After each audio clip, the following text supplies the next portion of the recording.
Headlines brought to you by Chitale बंधू।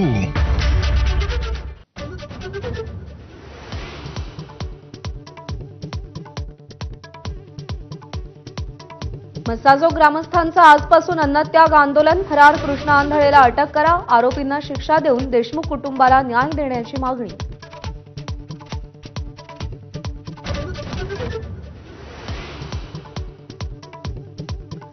आज होणाऱ्या मंत्रिमंडळ बैठकीत मसाजो हत्येच्या तपासाबाबत चर्चेची शक्यता।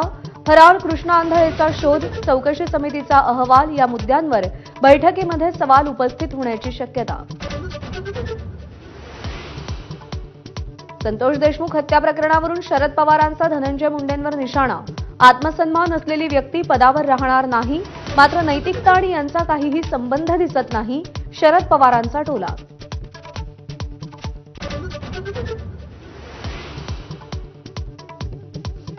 स्थानिक स्वराज्य संस्था निवडणुकांबाबत आज सुप्रीम कोर्टात सुनावणी। निर्णय झाल्यास पुढच्या काही महिन्यात निवडणुकांची शक्यता।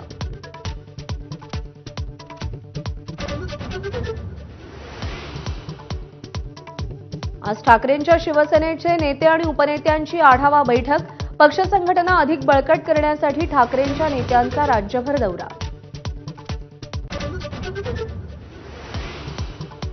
नीलम गोऱ्हे लक्षवेधी लावायला आणि उमेदवारीसाठी पैसे घेतात। मर्सिडीजवरून झालेल्या आरोपांना प्रत्युत्तर देताना राऊतांचा सनसनाटी आरोप, तर राऊतांविरोधात आज शिवसेनेचं आंदोलन।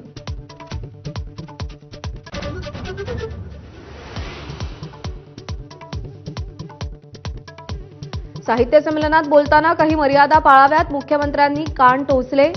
साहित्यिकांनीही पार्टी लाईनवर कमेंट करणं योग्य नसल्याची फडणवीसांची नीलम गोऱ्हेंच्या वक्तव्यावर टिप्पणी।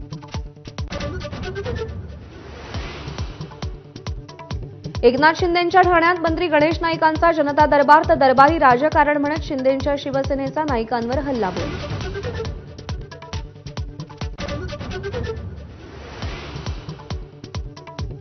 न्यू इंडिया बँकेकडून 27 फेब्रुवारीपर्यंत 25,000 रुपये काढण्याची ग्राहकांना मुभा।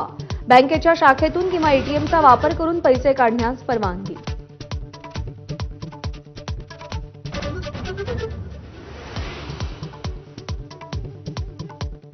पोप फ्रान्सिस यांची प्रकृती चिंताजनक, दोन्ही फुफ्फुसांना न्यूमोनियाचा संसर्ग, सिलेंडरद्वारे ऑक्सिजनचा पुरवठा।